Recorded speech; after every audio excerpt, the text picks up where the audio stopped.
Hello and welcome back to America's fastest growing podcast. It's called Alternate Shots. I am one of the co-hosts. John Ellis is my name. I'm the founder and editor of two Substack newsletters. One is called News Items. The other is called Political News Items. You can find them both at news-items.com. I'm Richard Haass. Listening to John, I'm sitting here thinking, is to say you're one of the co-hosts redundant? Is implicit in co-hosts that you're one of them? But I'll just put that aside. I'll let Mr. Ellis mull that all weekend. I'm going to need to think about that. When I'm not being a grammatical gotcha, channeling my inner Bill Sapphire, who I miss, I write something called Home and Away once a week about things domestic and foreign, and like news items. It's on Substack. No one knows who William Sapphire is anymore except for you and me. Okay, see, that's depressing. For those of you who are listening, William Sapphire was actually a very clever speechwriter for Richard Nixon. He then was a great columnist for decades for the New York Times, and he was also one of the most loyal friends I ever had. So I do miss him. Plus, he used to write a Sunday column for the New York Times Magazine about I think it was called On Language. Yes, it was. And it was quite brilliant, often showing the origin of terms and words and so forth. So it was something of a must read for the gang that I guess plays Wordle now. So let's start with Iran. You are the author of one of the great phrases that's been used throughout this war, which is war of choice. And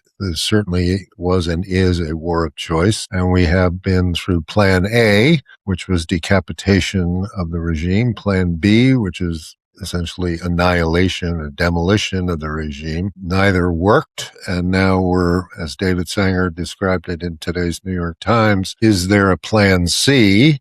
He turned to you for some analysis of that in that story that he wrote, and I'm curious as to the second part that he didn't include, which is, what do you think Plan C is, and is there a Plan C? I mean, David, who's the best at writing this sort of thing, took people through it. And he's right. We began with the goal of regime change. We got a little bit of it, just not the regime change we were angling for. We've got a much harder line regime. Maybe we'll talk about more controlled by the Revolutionary Guards. The clerical class seems to be something of a cover almost for things, and the more secular politicians seem to have no power. Then there was bombing that we hope we could bomb them into capitulation and they would accept anything. Well, that didn't work so well either. And indeed, the agreement that was ultimately signed, about 3 or so weeks ago, John? Yep. The Memorandum of Understanding is a stunningly pro-Iranian document. It's almost like we bombed them and then we capitulated.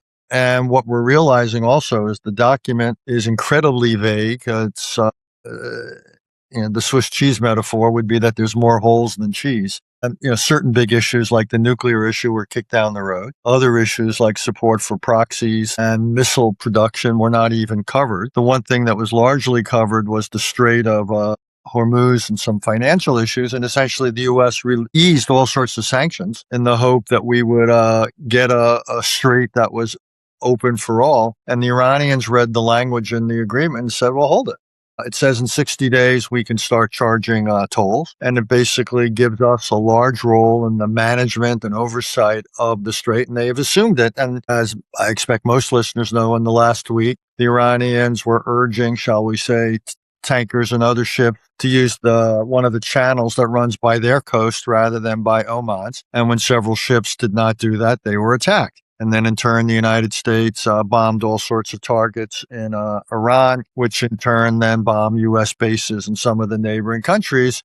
So that is where we are. And that was the background to David Sanger's piece, that essentially we tried regime change, we tried to bomb him into capitulation, then we tried diplomacy. None of them seems to have worked right now. And the administration's flirting with more bombing. And I'll be honest with you, John, I don't see any likelihood that gets us. Plus, we talked about it in the article. There's a real dilemma. The only kind of bombing that might make a real difference in Iran, say going after their energy industry, would be exactly the sort of bombing that would lead Iran to go after the energy infrastructure and water infrastructure of the entire region. So that's exactly what we want to avoid. As bad as this crisis has been, it's not been that bad. Energy prices are not all that high, to say the least. They're 10, 15, at most 20% above where they were in the store when the war started. But if we were to trigger a much wider, more violent regional conflict, then we would have the crisis that a lot of people anticipated. So the administration's stuck. And the question is where we go from here.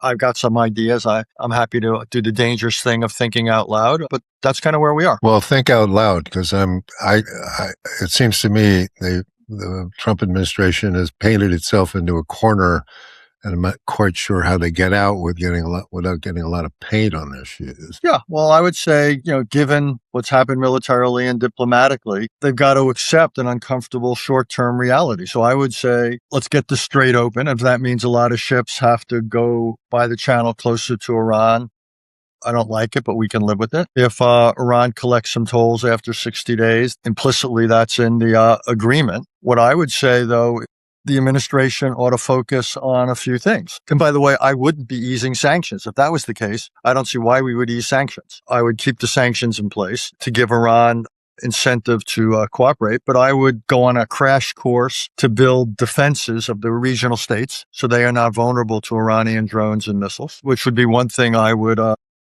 do. I would secondly go on a crash course to reduce the strategic significance of the Strait of Hormuz. And that's going to take years. It's going to take things like increasing energy production elsewhere, both oil and gas, as well as alternatives. It's going to mean building pipelines. It's going to mean reducing demand in some cases, which interestingly enough, China's taken the lead on. And then I'd really be focusing on the nuclear issue. That is if you will, a game changer.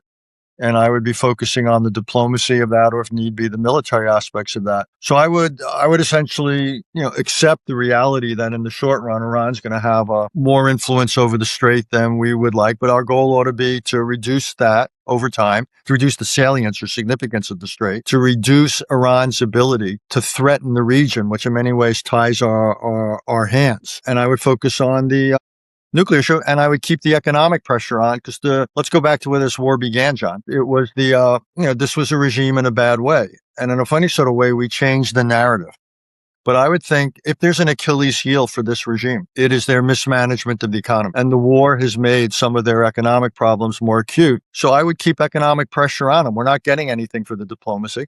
So why are we being generous towards Iran? So senior military officials, retired and active, have said privately and off the record to reporters that the military has a plan that would bring the war to a successful conclusion, which strikes me as improbable. But is that just the military always believes that it has a military plan that will lead to a successful conclusion, or is this I'm surprised the military smarter? would say that. The military always has a plan, and they always can be in a position saying, we can accomplish this, and that. We can break this, destroy that, block this. I am not familiar from my time working in the Pentagon and my time working with the military when I was elsewhere in the government, where the military would then say, and we can bring this to a certain closure. That's essentially a step too far. Because the military, more than most, they've read Clausewitz, and they understand all the intrinsic uncertainty of war and how the other side gets a vote, and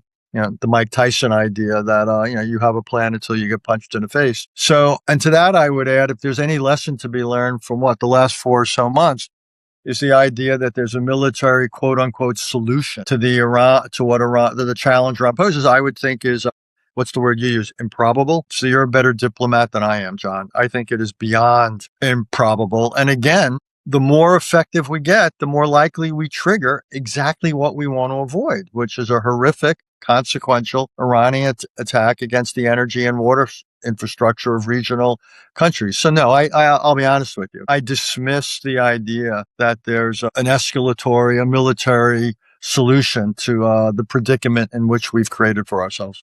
I want to move along to Ukraine. There are two developments. One at not developments. There are two things I'd like to talk about. One is President Trump's blessing, I guess you would say, of Ukrainian incursions into Russian territory, deep into Russian territory. He said that was fine with him, which struck me as a major change in Trump's view of things. And then the second is the two columnists that are reasonably well plugged in. My friend Jerry Baker said that he talked with NATO sources and that they are now of the view that it's entirely possible Putin will expand the Ukraine war to include NATO and NATO countries and former Soviet states.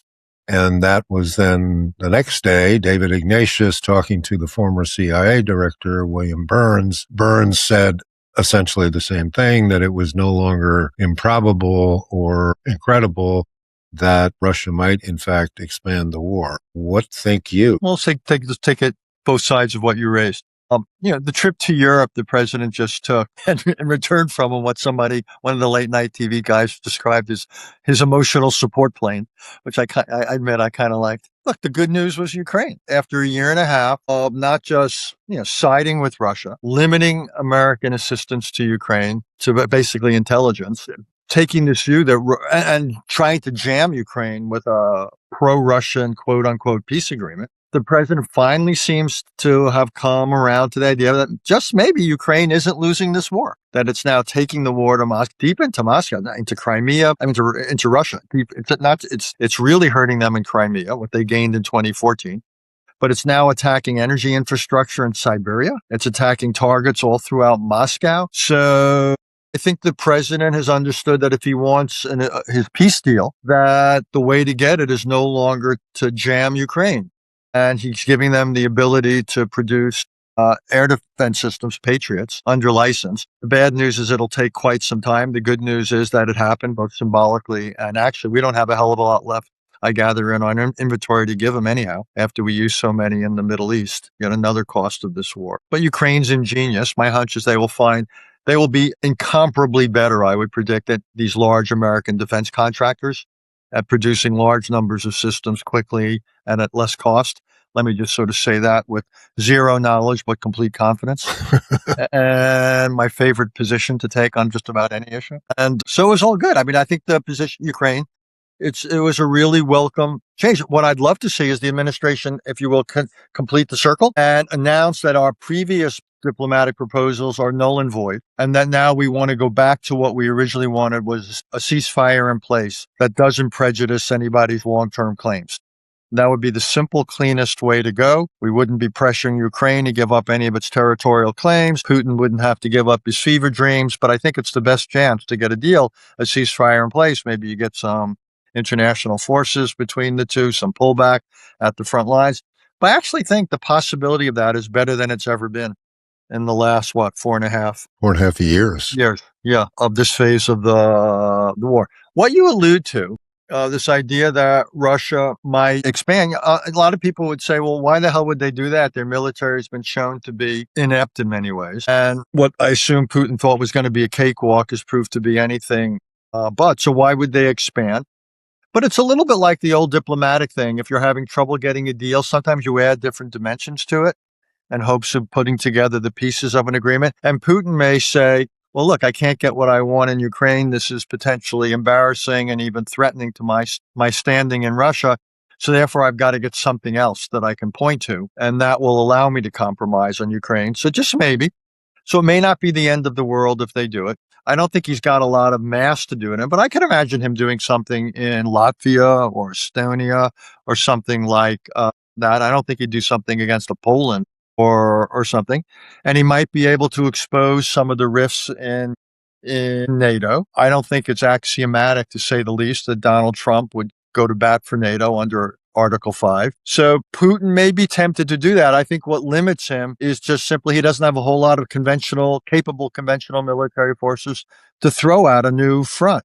But is it possible he'd do something to almost pull the string in the NATO sweater and expose its weaknesses? I think that's quite possible. I don't know what percentage odds to give it, John. So but Bill Burns, in addition to being the former head of the CIA, was U.S. ambassador to Russia, knows Putin probably as well as just about any American. And at the end of the day, think about it. What Putin cares, the only thing he cares more about than Ukraine is himself and his position of power. And if he thought he could do something that would strengthen his hand, particularly if he needed a compromise on Ukraine, then I would think it's quite conceivable. And if I were working at the White House now, I would sure be preparing for all sorts of contingencies. I would really be pulsing the system, the intelligence community, defense, and so forth, about what are his options and what might we do in response. And, this administration doesn't have much of an interagency process anymore. So my guess is if this were to take place anywhere, it would probably be on the Joint Chiefs of Staff, because I don't trust the civilian side of the Pentagon. I don't trust the rest of the U.S. government.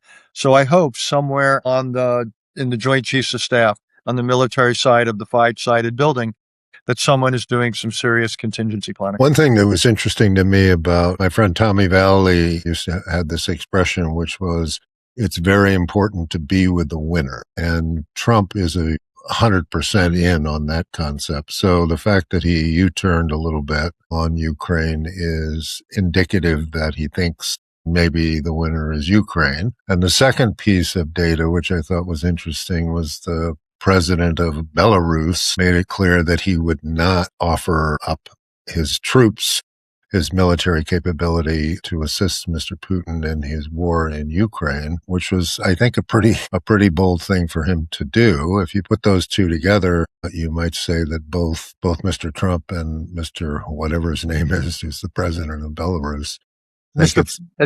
President. Mr. President, think it's very important to be with the winner. Yeah. Quite possibly. And that's so interesting. The Trump administration for 18 months has had an overwhelmingly pessimistic view of Ukraine's prospects. And yet, how many times has Trump said, you had no cards, this is the best deal you're going to get. If you don't take this deal, your situation's going to get worse. Well, guess what? Just the opposite happened. And you're right. The fact that he seems to have flipped to some extent it suggests to me that finally a dose of reality has gotten through. And again, I just hope it affects the diplomacy of Messrs. Witkoff and Kushner, who have been wrong from the get-go here. So let's switch to the domestic front, the home of Home and Away. Yes, sir. Today, it was reported that the president had fired everybody on the Nonpartisan Election Commission. And this is part and parcel of a concerted attempt to make Democratic Party prospects in the midterm elections much more difficult, I guess you would say.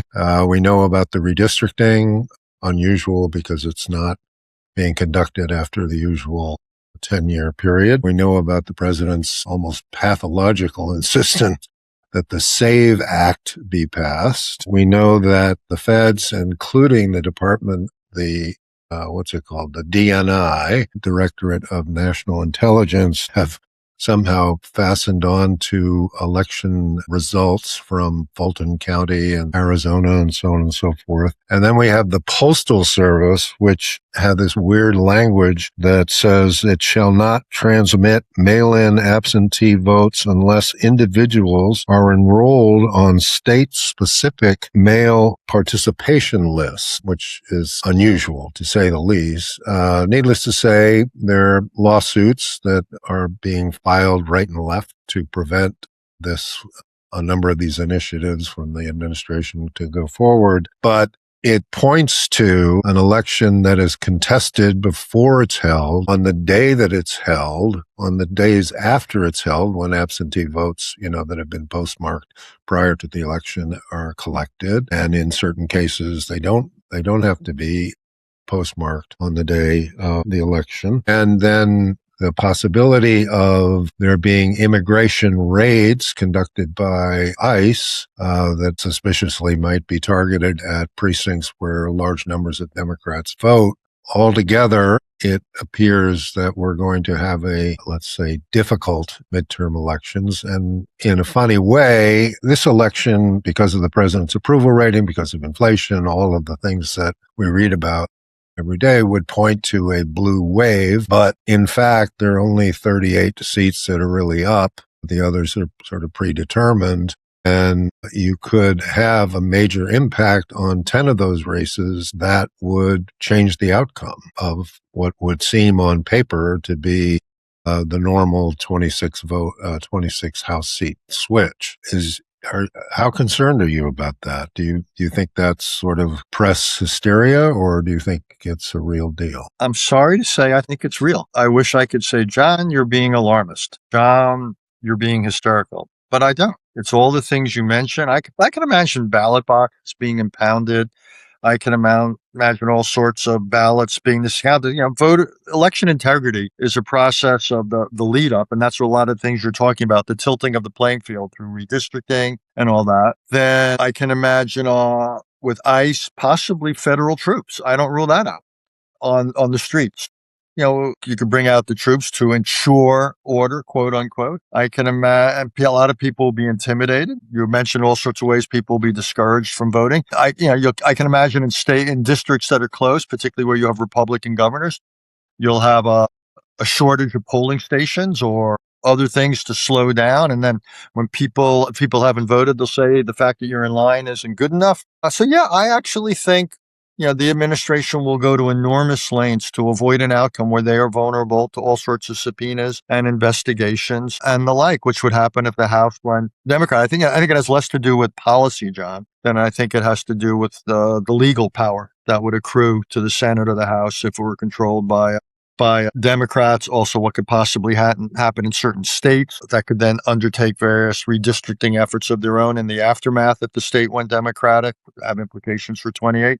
So yeah, I think in a funny sort of way, it's almost like the corruption of this administration. Let me draw the parallel that it's all happening. It's enormous in scale, and it's almost like it's so big and so blatant, we just shrug. This is also beginning to happen in plain sight. And I almost feel that these preparations are hiding or happening in plain sight. So yeah, I think we ought to take them seriously. And then, you had a really interesting piece the other day by Jerry Seib you published in one of your 86 vehicles. He basically said, got to get out and vote. We need really large numbers. I mean, it's harder to tip an outcome that has a wide disparity, say 55-45, than if it's 51-49.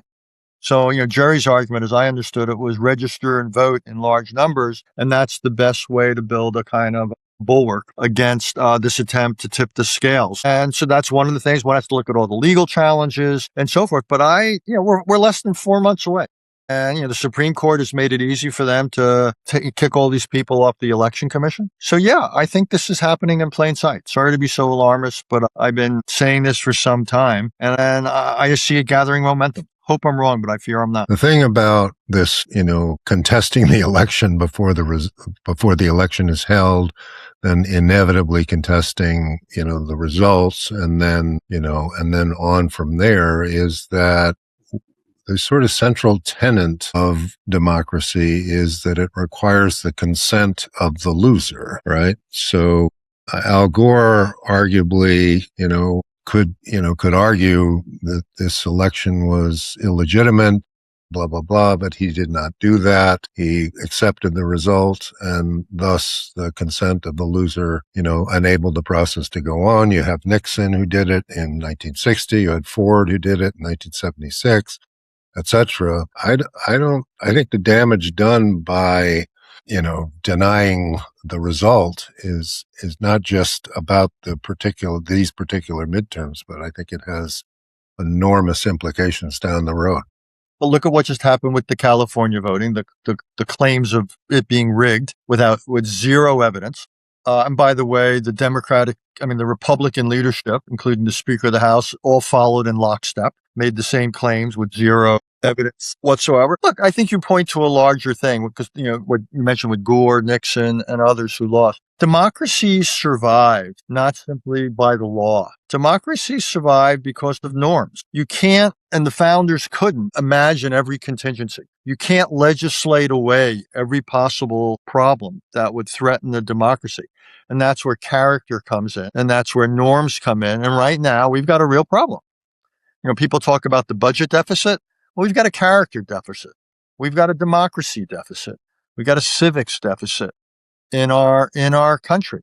And we see it in the executive branch, and we see it in the legislative branch. And to some extent, I think the courts have been irresponsible and naive here in their position on redistricting, on these commissions, and so forth. So yeah, here we are, John. Think about it. It's our 250th year. We just celebrated the Declaration. We shot off the fireworks. And we could well have the greatest test of American democracy since, no exaggeration, the Civil War. And I think that is, I'm not predicting it will happen, but it certainly could happen. And again, we're beginning to see some of the prerequisites. So we have to switch to the sports section. Good. More a happier note. Good. Or perhaps not a happier note, because Perhaps not. Yeah, it's been a rough time. Been a rough time. And we talked before about the curse of Trump. Trump went to I believe it was the third game of the NBA championship. He went up to New York and sat in the owner's box, and the Knicks lost. And so there was considerable consternation about this. And then he intervened in the controversy about the red card for the American soccer player, the American football player, as they say internationally. And the U.S. team got smoked 4-1 by the Belgians. And it wasn't that close. And it was worse than that, but there were only 4 goals on the Belgian side. So my question to you is, Richard, will Trump intervene in the Open Championship upcoming? And if he does, will the curse continue? Well, that's interesting. First of all, can we say one or two things about the World Cup? Or do you want to? No. Let's talk about. I love the World Cup.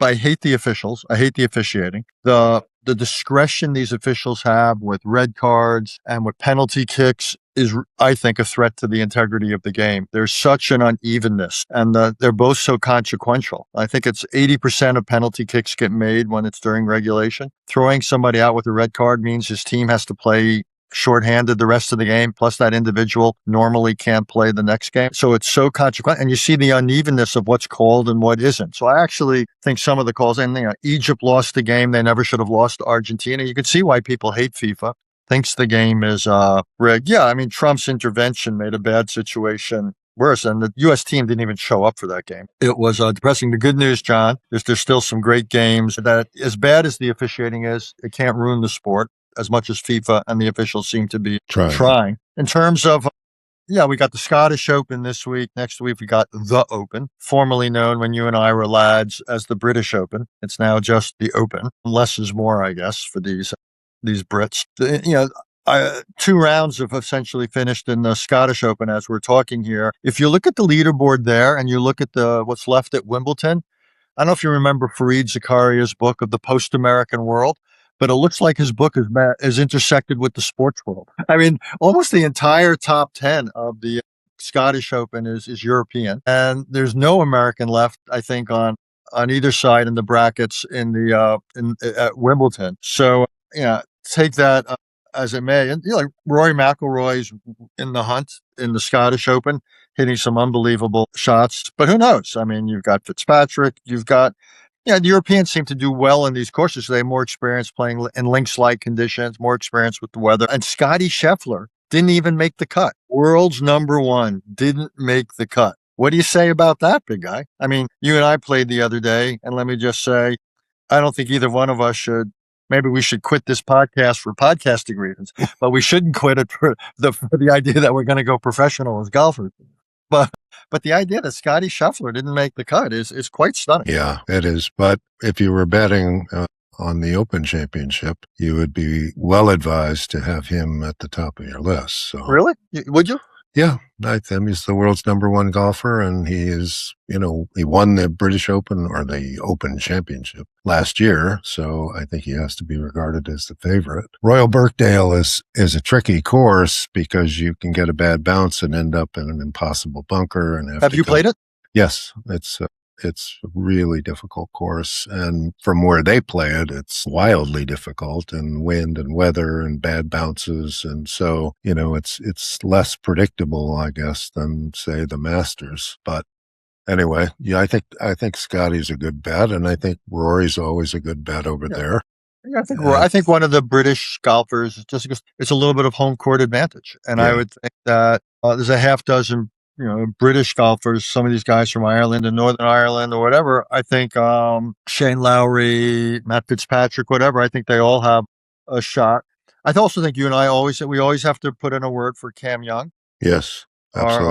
Our hometown guy. And we got with the pause at the top of his swing. And we got to hope that this is a chance where he finally wins a major, because he's due. Yeah. And it was People forget, but at St. Andrews, I guess 3 years ago, he eagled 18, and Cam Smith had to make a tricky little putt to beat him by one stroke. So Cam has been, quote, in the final groupings and knows the pressure now of performing under that strain. So anyway, last question. Who is going to win World Cup? And don't say France, because everybody will say France. So you have to say somebody other than France, even though France will win. But France will win. If it's not France, well, the question is, who do they? I mean, I would say the winner of the England-Norway game. I don't know who it's going to be. I mean, it's hard to root against Norway because they're so much fun to watch, and their lead player is just stunning. The Terminator. Yeah, he looks like a villain in a Bond movie. I kind of like him. But his sense of timing is rare, even among elite athletes. It's really, he kind of sits around, smokes cigarettes all game. And once or twice in the middle of the game, he sees an opening and he sees what's about to happen, and he sees it sooner and then moves faster than anybody else on the field. It's just quite fascinating to watch in terms of, even among elite athletes, the differences. And Holland, if I'm pronouncing his name right, is one of those. I think England might be a stronger team overall, and the question is whether Norway wins. So I think one of them is probably got the best bet to give the French a run for their Euros. Run for their Euros. We'll leave it at that. And thank our producer, Dale Eisinger, who does fantastic work for us on alternate shots. And we'll find out today if Spain makes it, which would set up one of the all-time great games, France versus Spain. That might actually, some would say that is the World Cup game, but it would be the game of the Romance languages. Yes. It would, high school teachers would be very happy with that. The kid, the 18-year-old guy, Yaman, is, I think, the next Mbappe, and it's just, you cannot take your eyes off him. In the meantime, this Mbappe is, again, there's like 4 or 5 players, Messi, Mbappe, who are just, it's just a joy to watch. Yeah. Again, even it's like a great golfer or, the Federers in tennis. Even it's so interesting at the most elite level, there's still big differences. The Michael Jordans, or how Jalen Brunson was playing in the NBA finals. It's just amazing to watch the greatest of the great. And Mbappe has that ability. It's just, how can you not love it? Yeah, you can't. Thank you all for listening, and we'll catch you next time. Take care, John.